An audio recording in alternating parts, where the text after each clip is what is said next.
toast makers, shot takers, and y'all know my favorite, puff chasers. This is your Grace, Sir Bradley Ashton, back with another installment of I Got Five on It, giving my perspective from the masculine millennial POV. Make sure y'all like, share, and subscribe to, help me out in the YouTube algorithms. I'm kind of like my man, Poor Man Podcast, help a brother out, help me get my subscribership back up. But without further ado, let's get on with the show. So, if you've been living under a rock for the last week and some change, you would have seen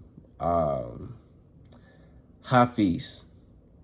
And for those who don't know Hafeez is I guess you could say the head now of the podcast channel, The Roommates.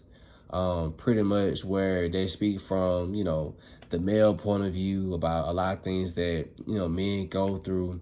And if you didn't know anybody, you would think that the Roommates was a red pill manosphere channel, even though Hafeez and I think his co-host, his name was Chris, they never really claimed or denied being a person that subscribed to, being red pill, which, pretty much is a concept that comes from the movie The Matrix, where you just look at the world for what it is instead of what it could be. Just look at the realities of it all and understanding the true nature of, the female variety, right? So Fam was first on Valuetainment's SOS show, hosted by Adam Sosnick. And he was on there with OnlyFans model Allie Ray, and then Coach Greg Adams from the Free Agent Lifestyle channel. And then after that show, he just recently did a show with Just Pearly Things, right? And the thing with Hafeez, to a lot of men in the space, he's kind of done like a 180, right? Because like I just mentioned, you would have thought that if you would have came across Hafeez's channel like 2019, 2020, like I did, you would have thought that this brother is very much so red pill or, excuse me, at the very least, red pill aware, right? But it seems as though he's kind of done like a 180 of sorts, or he's been more so a chameleon where he will use a lot of talking points that's used in his space, but still deep down inside, he more so may operate from a blue pill or a plugged in mentality where he look at things for what they could be. He's a person that comes out to think and look at the world very idealistically and has a certain level of optimism that he looks at the world instead of how it really is, right? And I'm just gonna be real with you. Hafeez out here looking bad. I mean bad, boy. When I say bad, I mean bad. Like, his appearance on Valuetainment, man. Now, I will give him credit. He did have some points here and there during the discussion between Allie Ray and Coach Rick Adams. And let me just go ahead and say this here. I really just think, honestly, they had Allie Ray there just to be a woman who represented marriage, but with her doing something that's so out of the ordinary, which is being a OnlyFans model. I don't know exactly what she does on her specific platform under OnlyFans. I would assume that she probably poses nude and probably does spicy scenes. Some said that she allegedly do scenes with her husband. I can't confirm or deny that. But I mean, she is a fairly attractive woman for her age, so that's that. But really, that show was really Hafeez versus CGA, where if you were to watch that as a casual viewer of valuetainment, you would have thought that Coach Greg Adams pretty much dominated the whole conversation, right? And had Hafeez kind of looking a little bit crazy, you know?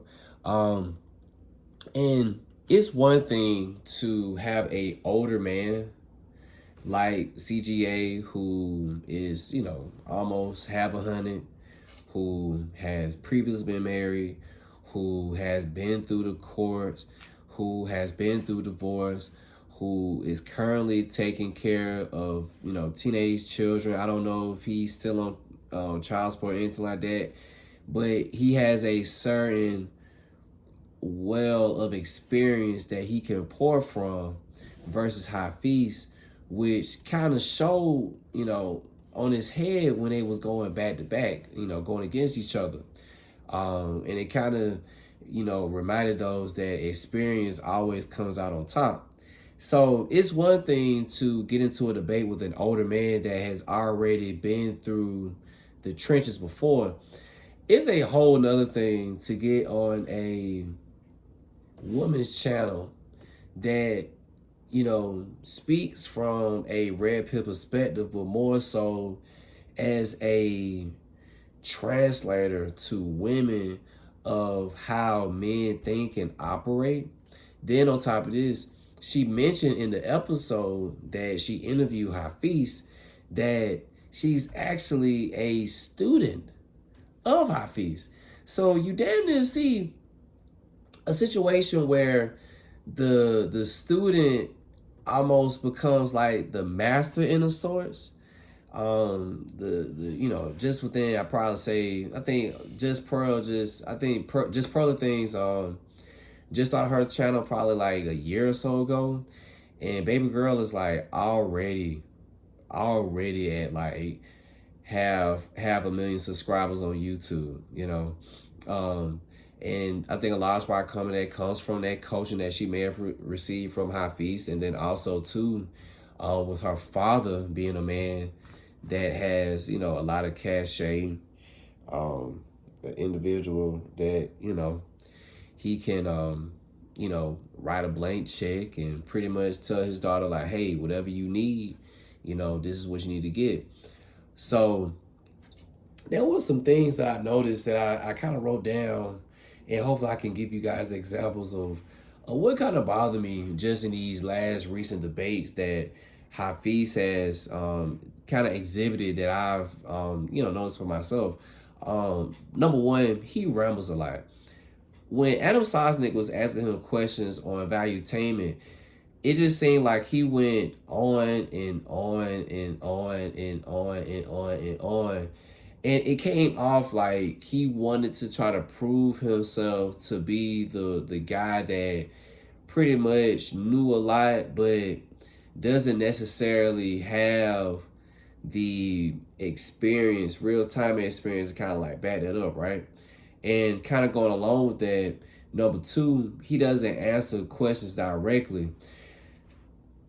It's almost kind of like as a man, when you're having a conversation with a woman and you ask her a question and she doesn't answer the question directly, she kind of goes all around the world, you know, and comes back at some point to the original question that was asked, or she doesn't even answer the question at all.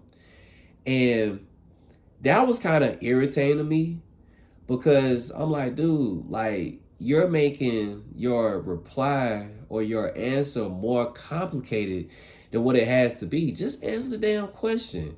You know, you trying to give a damn thesis of a question that probably could have been answered in 2 minutes tops, right?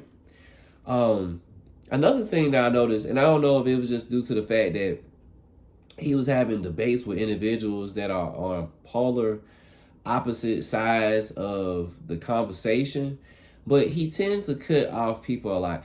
And I really noticed this. I really noticed this during his interview with Pearl, right? Where Pearl was starting to talk, and just out of nowhere, he would just cut the girl off. She ain't even got a chance to really get her, perspective or her point through before he was already trying to make a reply. And I think with that interview versus the one with CGA and Allie Ray, I think because of the fact that it was a woman, I think that he felt like he could get away with more than he did on the interview with CGA because he's dealing with a man, right? And going into number three, or number four, he tends to be a bit too passionate at times, almost to the point where it comes off emotional. And I definitely saw this in the interview with Pearl.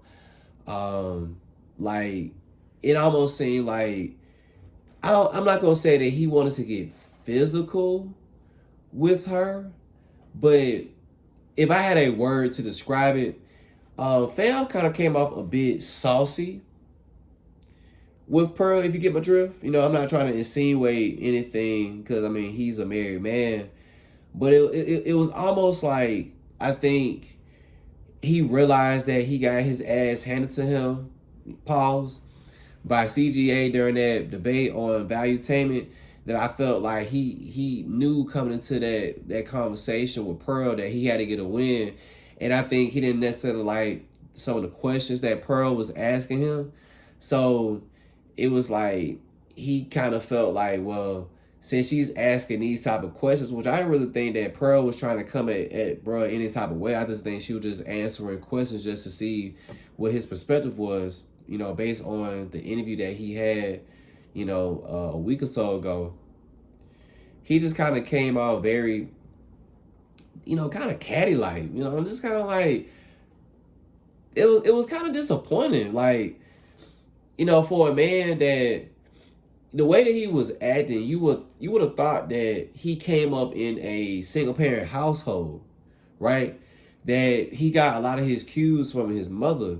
But anybody that has been following him, he has a great admiration for his father, and he speaks about coming up in a two-parent household with his father. So you would think, as a man who grew up, and especially a man who is of Nigerian descent, you would think that he would know how to handle conversations with women way better than what he did. It was almost like he brought himself down to her level as a woman, and Pearl just kind of chilling. She damn near was laughing at that man's face, like I'm just gonna let him act an ass, and I'm just gonna be calm, cool, and collected, right?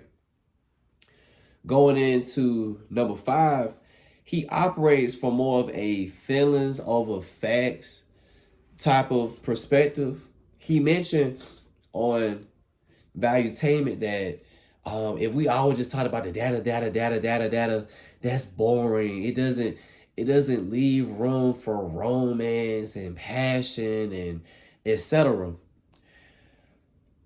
And I was just kind of like, dude, like, who are you talking to? Like, that doesn't, men, we typically operate from reality, right? And not to say that men can't be romantic and things of that nature when it comes to our interactions with women. At the same time, we have to operate from a sense of reality. We are not afforded, like women, to operate from a place of delusion.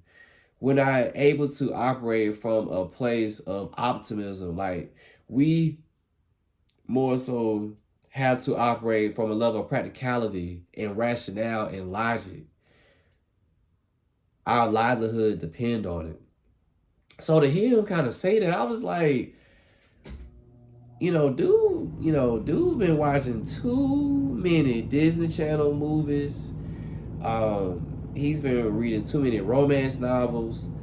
It's just one of those things where I'm just like, nah, bro. Like, as a man, you're just not afforded that. I hate to regret. I hate to tell him that, but yeah, bro, we gotta operate from practical. Just saying. And lastly, he comes out very conniving.